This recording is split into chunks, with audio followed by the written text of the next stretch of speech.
Hola a todos, bienvenidos nuevamente a este segundo módulo de nuestro curso Biblia Online desde nuestra comunidad MEL. Trabajamos este segundo módulo con un gran título, el canon bíblico. ¿Qué entender por este término? Es la ley o medida oficial que la Iglesia Católica tiene para oficializar o instituir de una vez para siempre todo lo relacionado con la revelación de Dios. A nosotros los humanos, Dios sabemos nos habla. En pocas palabras, es la norma que regula nuestra fe con relación a la Sagrada Escritura. La palabra canon aplicada a la Biblia empieza a usarse en el siglo III. El primero que la emplea fue Orígenes, quien afirma entre todos sus escritos que la asunción de Moisés no está registrado en el canon. Esta frase indica propiamente que ya Orígenes tenía conocimiento de un documento oficial. Luego de esta breve explicación, podemos asentir que la Biblia es la palabra revelada por Dios y comunicada a su pueblo. Tal revelación se da a través de dos grandes momentos: Antigua Alianza, ahí tenemos a los 46 libros que narran lo sucedido, desde el Génesis hasta el último escrito del Antiguo Testamento. Y en la Nueva Alianza son 27 los libros, comenzando por los Evangelios hasta llegar al Apocalipsis de Juan. Hablar de la Biblia es hablar de una colección de libros inspirados por Dios, recogida por la Iglesia y considerados por ella como regla de vida en virtud de su origen divino. En pocas palabras, la Biblia es un libro escrito por hombres de fe, para hombres de fe.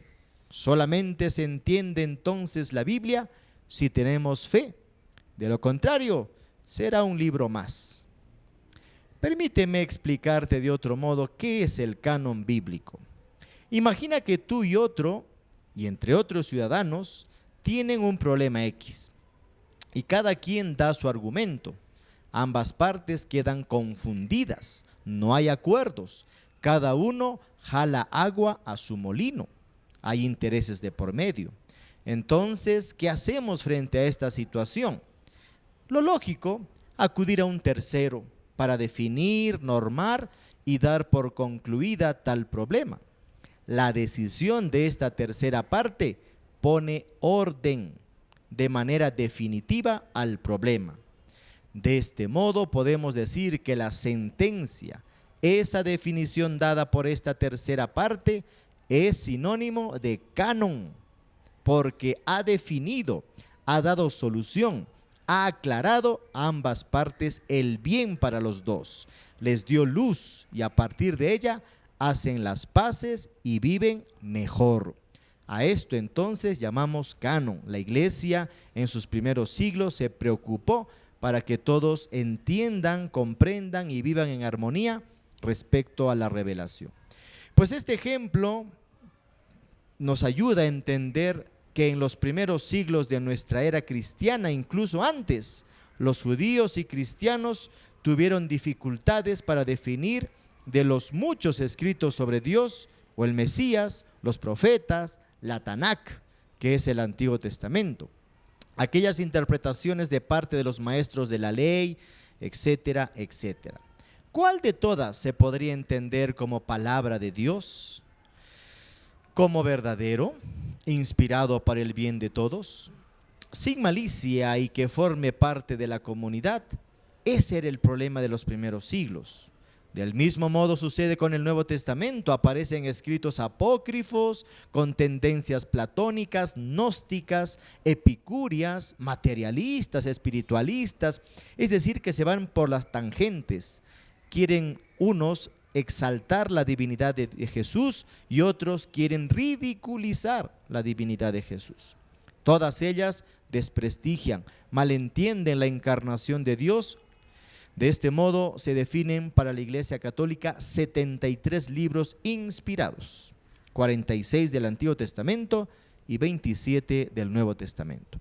Los demás escritos no se incluyeron por presentar en su mensaje excesos o defectos para la fe y la comunidad. A estos se les denominaron escritos apócrifos. Por otra parte, el término deuterocanónico hace referencia a aquellos textos que fueron escritos en griego y que los judíos radicales no la aceptan porque solo para ellos los textos escritos en hebreo son inspirados. Es decir, para ellos Dios no hablaba en griego sino en hebreo. Bueno, problema de ellos. De allí la diferencia entre la Biblia protestante y la Biblia católica. La Biblia protestante contiene 7 libros menos que la católica. Para nosotros, los católicos, Dios terminó de revelarse en su Hijo Jesucristo hasta el último apóstol, es decir, Juan, con su último libro, el Apocalipsis. La formación y origen del canon resulta de gran complejidad y no es fácil de trazar una línea común para ello. Distinguiremos 2 periodos de esta revelación de Dios a los hombres.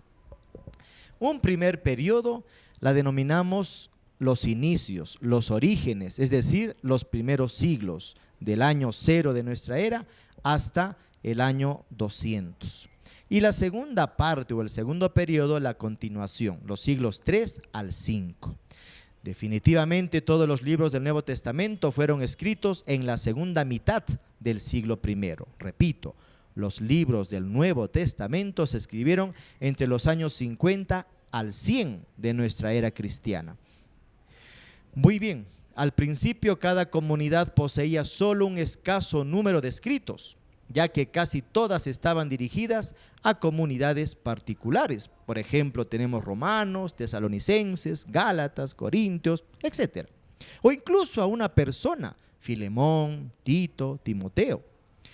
El dato más significativo es sin duda el texto de segunda de Pedro en el capítulo 3, versículos 15 al 16.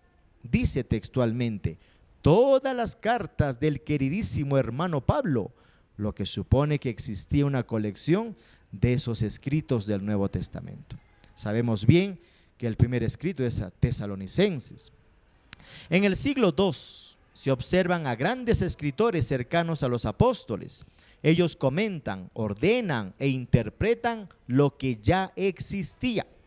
Junto con los escritos de los profetas eran leídos los evangelios, nos dice San Justino.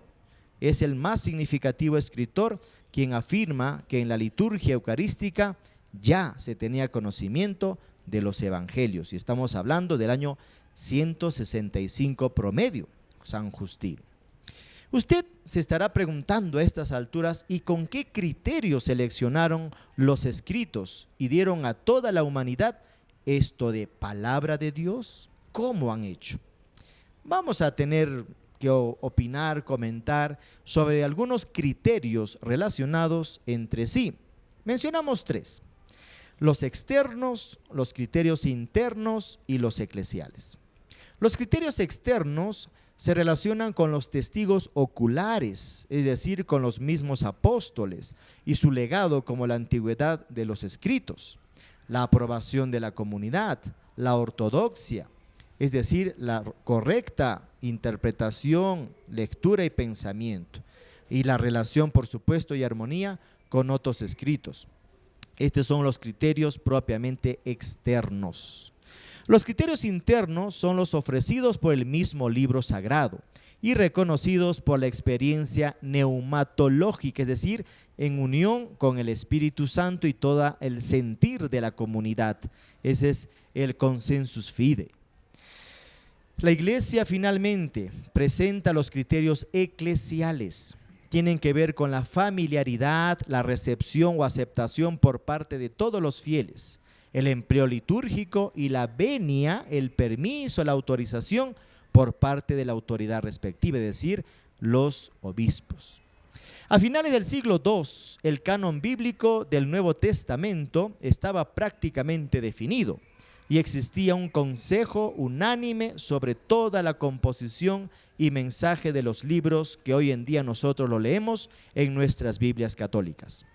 En el siglo III, es decir, del 200 al 300, los testimonios sobre la canonicidad se harán más explícitas, muchos nombres, y tenemos sobre todo el Código de Muratori, que nos explica que ya desde los primeros años se tenían en las comunidades diversos escritos. Por último, indicaré sobre las decisiones de nuestra Madre la Iglesia Católica sobre el canon bíblico. Recuerden que fue en el Concilio de Trento, en el siglo XVI, donde la Iglesia definió de manera dogmática y categórica sobre el canon del Antiguo y del Nuevo Testamento.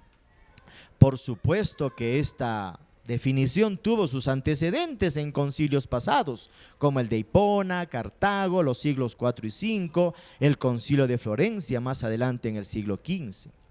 La recepción y desarrollo de la doctrina del Concilio de Trento sucede en el primer y segundo concilio del Vaticano, es decir, los siglos XIX y XX. 1965 Vaticano II ya está profundizando e invitándonos a que toda la humanidad tenga en sus manos el libro sagrado. Hoy en día tenemos en nuestras manos esta Biblia católica que nos hablan de todas las experiencias de fe de un pueblo, de una comunidad de creyentes que hacen del mensaje divino su forma y estilo de vida. Y si tenemos que definir el mensaje final de la Biblia, hacemos nuestras las palabras de nuestro Señor Jesucristo. Ama a Dios porque Él es amor y ama a tu prójimo como tú te amas.